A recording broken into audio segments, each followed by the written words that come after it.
雷明道主教嘅聖爵。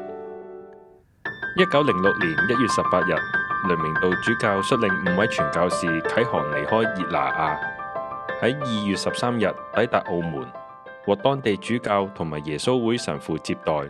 呢個係慈幼會傳教士首次嚟華。1917年12月27日，澳門嘅慈幼會會士獲悉可以到新傳教區工作，由雷明道神父接受呢個新嘅使命，派遣傳教士一同前往。雷明道神父本人繼續領導喺中國嘅整個慈幼會事業。1918年，一批傳教士帶住總會長嘅禮物嚟到中國，並交俾雷明道主教。嗰個係一個聖爵，作為佢哋新使命嘅祝福。呢隻聖爵曾喺佢舉行晉鐸金禧彌撒同埋祝聖進教之佑大殿嘅儀式之中使用過，象徵神聖嘅使命同埋責任。大約20日之後，即係1918年10月12號，雷明道主教寫信俾歐培拉神父話：敬愛嘅父親，你將你自己嘅聖爵送俾我，但願佢可以鼓勵我效法你嘅司鐸熱忱。我哋可敬嘅鮑思高神父喺夢中夢見中國，曾見到兩隻盛滿佢神子嘅血汗嘅聖爵。願上主可以使我將呢個聖爵回報俾我嘅長上同埋修會嘅時候，如果唔係盛滿我嘅血，至少要盛滿我嘅汗水。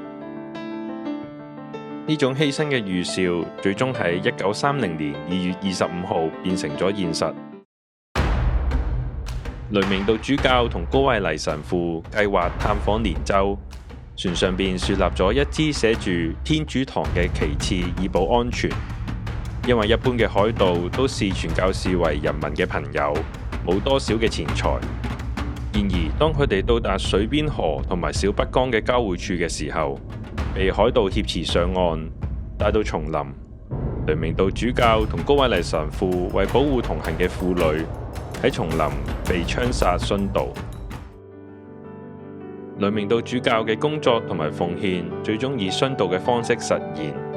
呢個唔單止係對佢個人嘅使命回應，亦都係對整個慈幼會嘅榮耀。而高惠黎神父只係晉鐸咗2個月，就被派往連州傳教。雖然係短暫嘅傳教生活，但不過充滿咗熱情同埋奉獻精神，最終喺殉道之中揾到自己嘅生命意義。當年嘅聖爵都被中華會省嘅傳教士尋獲，放置喺 DB100 探知館。喺2026年，會省為慶祝來華120週年，聖爵被安放喺中華會省墓院澳門慈幼中學。